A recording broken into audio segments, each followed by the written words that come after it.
Prix des énergies en bourse. Que disent les graphiques à l'aube de l'hiver? Prix de l'électricité, du pétrole, du gaz naturel. Bienvenue au Fast and Forex de ce mercredi 14 décembre 2022.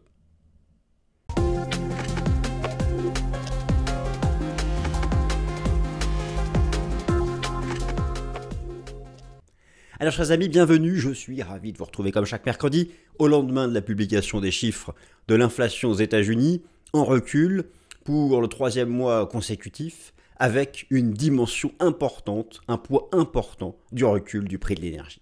Alors quelle est la réalité de tout cela? Que disent les graphiques boursiers à l'aube de l'hiver pour le prix de l'électricité, du pétrole, du gaz naturel? C'est ce que nous allons regarder ensemble. Vous allez voir, en fait, dans le recul de l'inflation aux États-Unis, j'en dis un mot, ça a été publié mardi. Il y a une grande partie du poids de l'énergie, recul aussi du prix de l'alimentation, recul d'un certain nombre de prix de biens, mais l'immobilier ne recule pas, par exemple, le prix des services ne recule pas, je vais vous montrer quelques détails. Il y a une composante importante du prix de l'énergie, en particulier du prix du pétrole. Mais vous vous en souvenez, je vous ai montré ça dans les derniers Fast and Forex. Rappelez-vous la Death Cross, début septembre sur le prix du pétrole, moins 30%. C'est un signal technique de toute beauté qui avait été couplé avec, rappelez-vous, des positions des producteurs de pétrole qui devenaient net vendeurs sur le marché à terme. Vous associez le fondamental, le technique, le positionnement institutionnel, le technique, résultat magique. Le pétrole a presque atteint mon objectif de cours. Attention, la zone des 66-67 $. En dessous, c'est la récession. Mais là, on tient la zone, je vais vous expliquer pourquoi. Que penser du gaz naturel? D'ailleurs, je vais vous rappeler exactement quel gaz il faut regarder. Parce que sur vos plateformes, vous avez le gaz naturel européen. Vous savez bien que l'Europe importe une grande partie de son pétrole. Comment accéder au graphique des autres gaz? Quel est le lien entre gaz naturel et électricité? Que nous dit le pétrole? Eh bien, mes amis, nous allons regarder tout ça. Et puis, sur l'électricité, je vais vous refaire un topo où trouver les datas, car non, vous ne pourrez pas trader l'électricité, mais vous pouvez faire l'analyse technique de l'électricité suisse, l'électricité en Suisse, en France, au Royaume-Uni, le cas extrême britannique. Ce lundi, au Royaume-Uni, le prix du mégawatt est monté sur quelques minutes à 3 000 €. Il y a 3 ans, ça ne dépassait pas 50 €. Il n'y a pas de bouclier fiscal au Royaume-Uni. Vous imaginez l'impact sur la facture? Bon, allez, on regarde tout ça en détail. Alors, je me réinstalle. Prix des énergies, que disent les graphiques à l'aube de l'hiver? Alors oui, je sais, à l'aube, c'est le début, le commencement. L'hiver n'a pas commencé, mais il va commencer dans une dizaine de jours. Le programme s'affiche sous vos yeux. Les graphiques nous disent un certain nombre de choses concernant les matières premières depuis plusieurs mois. C'est ce que je vous ai montré notamment à travers l'analyse du CRB Index. Maintenant, le point commun de toutes ces matières premières qui appartiennent à l'énergie, c'est qu'elles sont toutes proches maintenant de support, après avoir bien baissé. C'est pour ça que je me méfie maintenant de l'inflation. Même si, pour beaucoup, on a engagé un processus de désinflation, ce sera peut-être une réalité, surtout si on entre en récession. Mais beaucoup des énergies, en particulier pétrole et gaz naturel, sont maintenant proches de gros supports techniques. Après 30% de baisse depuis le début de l'été dernier. Par contre, l'électricité, il y a une belle rupture technique haussière. Et c'est donc ce dont je vais vous parler. On commence par l'électricité. Bourse et électricité, rupture graphique haussière. Alors, je vous rappelle une chose. En tant que trader particulier, en tant qu'investisseur particulier, vous ne pouvez pas trader l'électricité. Le marché de l'électricité, il n'est pas mondial, il est par région. Le marché de l'électricité en Europe n'a rien à voir avec le marché de l'électricité aux États-Unis. Mais le marché européen est interconnecté. Ça, c'est une première chose. Alors, les fournisseurs d'électricité, eux, l'achètent sur le marché de gros. Il y a plusieurs bourses d'électricité en Europe. Moi, je vais me concentrer sur celles qui opèrent surtout en Europe occidentale. En particulier Epex Spot, c'est là où je suis allé chercher les graphiques. Et puis je vais utiliser le site de RTE France qui propose un outil de comparaison du prix du mégawatt de l'électricité entre deux périodes. Et vous allez voir la différence entre maintenant et il y a 3 ans, juste avant la crise sanitaire. On comprend pourquoi les factures augmentent, surtout dans les pays où il n'y a pas le bouclier tarifaire. Car en France, oui, il y a cette chance, mais au Royaume-Uni, en Suisse, il n'y a pas cette chance. Et du coup, au Royaume-Uni, en plus, eux, depuis le Brexit, le prix du mégawatt, c'est encore pire que l'Europe occidentale. Donc tout ça, ce sont des choses intéressantes à vous montrer. Je vous montre des captures d'écran et ensuite on va aller en direct sur les sites.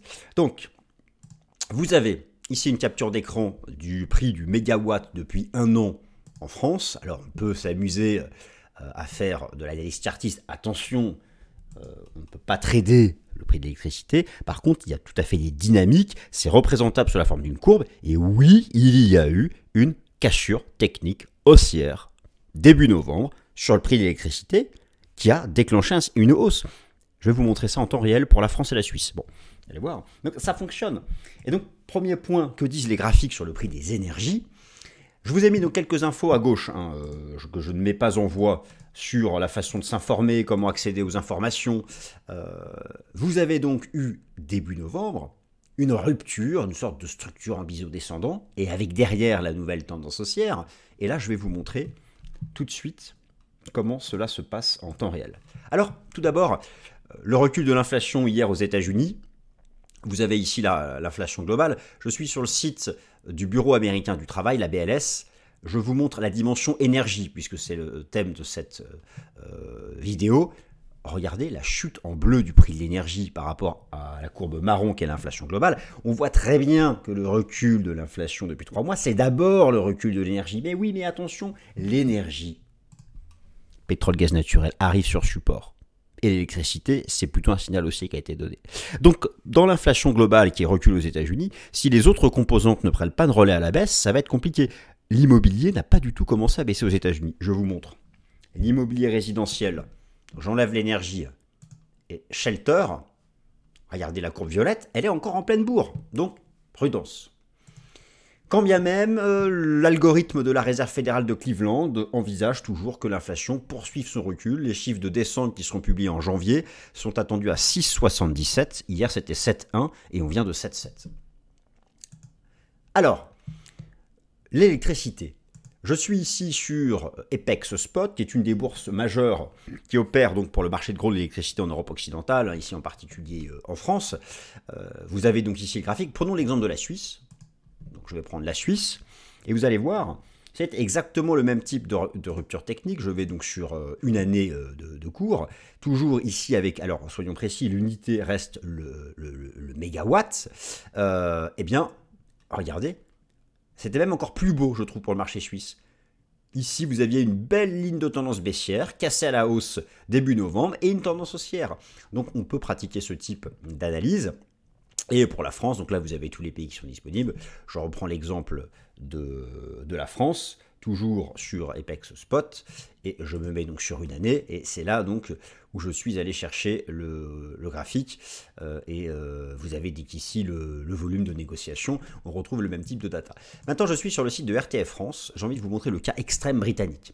Ça permet de comparer, donc, vu que le marché européen de l'électricité est interconnecté, les pays par période. Vous avez, je vais prendre ici le lundi 12, parce que c'est lundi qu'il s'est passé quelque chose, il y a 2 jours. J'applique. Je prends le prix max de la journée, parce que ça évolue en permanence. Regardez l'Angleterre. Ils sont montés à 3000 € le mégawatt vers le milieu de journée ce lundi. Alors ça, c'est retombé à 500. Mais l'Angleterre est montée à 3000 € le mégawatt ce lundi. Me direz-vous, très bien, 3000, la France, la Suisse, l'Allemagne, autour des 400-500 € le mégawatt, bon, très bien, ça veut dire quoi? Pour savoir ce que ça veut dire, on va comparer avec la même période, mais en 2019, avant la crise du Covid. Et vous allez comprendre pourquoi les factures augmentent. Surtout dans les pays où il n'y a pas le bouclier sanitaire. Le bouclier tarifaire, pardonnez-moi. Même période en 2019. Le 12 décembre 2019, j'applique. Eh bien, regardez ça. 36 € le mégawatt pour la France il y a 3 ans, le même jour. 600 € maintenant le mégawatt. L'Angleterre était à 46 € le mégawatt. Ils sont montés à 3000 ce lundi. Je passe en max pour comparer. Voilà, même en max de la journée. Entre x10 et x15. En 3 ans, le prix du mégawatt sur le marché de gros a fait entre x10 et x15. C'est là qu'on comprend un peu la chance que certains pays ont de mettre en place des mesures d'amortissement pour ne pas qu'à la fin, le consommateur final particulier paye ces augmentations. Parce qu'une facture d'électricité moyenne pour un ménage entre 50 et 70 euros par mois, vous lui faites x10 ou x15, compliqué. Donc c'est là qu'on mesure. Donc voilà, ça c'était la première chose. Que disent les graphiques sur le prix de l'électricité? Ils nous annoncent de la hausse et probablement un marché qui va rejoindre ses sommets de l'année lors des prochaines semaines. Donc ça, à ce niveau-là, il n'y a pas de miracle à attendre. L'électricité sera en hausse. Maintenant, je vais revenir sur quelque chose que je vous ai déjà présenté, le CRB Index. Rappelez-vous, j'avais identifié pour vous des signaux techniques baissiers en septembre sur le CRB Index. Ils ont parfaitement fonctionné. Me direz-vous, quel est le lien entre le CRB Index, Commodity Research Bureau Index, qui est un indice composite de 19 matières premières, et l'énergie? Eh bien, l'énergie est une catégorie de matières premières. Alors, dans le CRB Index, vous avez exactement, je vais être précis, une pondération de 33% pour les énergies. Vous avez pétrole et gaz. Alors, il n'y a pas l'électricité. Oui, je vous l'accorde, l'électricité ne fait pas partie du CRB Index, mais une grande partie de l'électricité est produite par des centrales à gaz. Donc l'augmentation du prix du gaz est aussi un des facteurs qui joue à la hausse sur le prix de l'électricité. Donc c'est via le gaz, on va dire que dans le CRB, on retrouve un peu l'électricité. Dans tous les cas, le CRB Index, alors où en est-il depuis les derniers signaux techniques baissiers qu'il a donnés? C'est ce qu'on va regarder. C'est ce qu'on regarde ensemble tout de suite. J'avais mis en évidence, vous vous en souvenez probablement, un Death Cross, qui est donc croisement à la baisse entre la moyenne mobile simple à 50 jours, qui passe sous la moyenne mobile simple à 200 jours, les deux ayant donc une orientation baissière. Ça, c'était le graphique que je vous ai proposé il y a quelques semaines. Et là, je vous rappelle donc la composition du CRB, où vous constatez le poids de l'énergie. Alors, il n'y a pas l'électricité, mais donc on fait le lien avec le gaz. Où est-ce qu'on en est maintenant? Eh bien, je reviens sur le graphique. Eh bien, voilà mes amis. Depuis, la pattern est en train de produire son effet. D'ailleurs, cette pattern de renversement, elle s'est faite au contact, c'est beau l'analyse technique, les gros points techniques, des sommets de 2008, c'était de toute beauté. Valider une pattern de renversement au contact des sommets de 2008, moi je vise un CRB au contact de cette ligne de tendance. Donc il existe encore un potentiel de baisse des matières premières en général. Maintenant, l'énergie n'est qu'à 33% et le Death Cross. Donc voilà. Alors maintenant, l'énergie, comme je vous le remonte sur cette infographie, n'est qu'à 33%. Du CRB. Donc, si on a un scénario encore baissier pour le CRB, ça ne veut pas forcément dire que les énergies vont baisser davantage, car elles ne font pas 100% du point de l'indice. Donc, ce que je vous propose maintenant, c'est de regarder en détail les signaux techniques et fondamentaux pour le prix du pétrole et du gaz naturel. Le pétrole a presque atteint mon objectif technique. Pourquoi le prix du pétrole baisse? Je vous rappelle ça à la fois donc, sur le plan des fondamentaux et le plan technique. La cible baissière sur le prix du pétrole est donc presque atteinte à 66 $. On ne peut que saluer la pertinence des signaux techniques baissiers qui ont été donnés sur le pétrole, je dirais depuis la fin du mois d'août et le tout début du mois de septembre. Et tout cela en fait pour des raisons fondamentales que l'on comprend bien. Première chose, non, la guerre en Ukraine n'a pas causé d'effondrement de l'offre de pétrole. Vous avez sous les yeux le tout dernier rapport de l'Organisation des pays exportateurs de pétrole. Tout dernier rapport mensuel. La production de pétrole est en hausse cette année, et même celle de la Russie. Point final. L'offre est en hausse, la demande a augmenté moins vite que l'offre. Conséquence, baisse du prix du pétrole. Donc les scénarios fin du mondiste, 400 $ le pétrole, etc., c'est de la philosophie, c'est de l'imaginaire. Vous regardez les faits concrets fondamentaux. Tant que l'offre dépasse la demande, le prix ne peut que baisser. Et alors si on rentre en récession, mais là on n'y est pas encore. Mais si on rentre en récession, on basculera sous les 66 $. Je ne pense pas que ça va intervenir maintenant. On a un support en approche. Je vous avais aussi montré une chose, que depuis 2 mois, les producteurs de pétrole sur les marchés à terme étaient devenus net vendeurs. C'est le rapport Commitment of Traders de la CFTC qui classe les achats et les ventes d'options et de futurs pétrole en fonction de catégorie de traders. Les producteurs étaient passés net vendeurs il y a 2 mois. Bon bah voilà, vous compilez ça avec un signal technique baissier, hop, ça marche. Donc, je vous remontre ces datas. Alors tout d'abord ici, je mets en évidence le fait que la production de la Russie augmente cette année et que globalement la production de pétrole est en hausse. Et là, vous avez donc le dernier rapport de la CFTC. Vous avez ici en direct le dernier rapport de la CFTC sur le pétrole brut américain et je suis allé chercher la catégorie des producteurs de pétrole et je vous confirme que la position nette est en chute libre et que les positions short sont à 2 doigts de dépasser les positions longues. Les producteurs de pétrole donc sont en train de se couvrir. Pourquoi anticipe-t-il une récession? Anticipe-t-il une récession? Si c'est le cas, et si je reviens maintenant à l'analyse technique du prix du pétrole, que vous avez donc à gauche en données hebdomadaires, alors objectif atteint quasiment. C'était ma cible à 66 $. Pourquoi 66 $? Car il s'agit de ce gros niveau horizontal et il s'agit surtout du plus haut avant le choc boursier de la crise sanitaire. Regardez ici le décrochage. Décembre 2019, ensuite il y a eu toute la crise sanitaire qui nous a amené à zéro, et voilà, c'était vraiment le niveau avant la crise sanitaire, et le marché s'en approche, dans l'immédiat il tient un peu cette ligne de tendance, il y a un début de div, je commence donc, alors moi je vous avais parlé de signaux baissiers, notamment le Death Cross du 6 septembre quand même, le Death Cross du 6 septembre, maintenant attention, j'envisage une stabilisation dans la zone, là au-dessus des 66 $, pour passer en dessous. Un scénario de cassure, c'est vraiment qu'on entre en récession. Bon, alors ça on verra. Mais dans un premier temps, je pense qu'on va stabiliser dans cette zone, entre les 66 et les 80 $.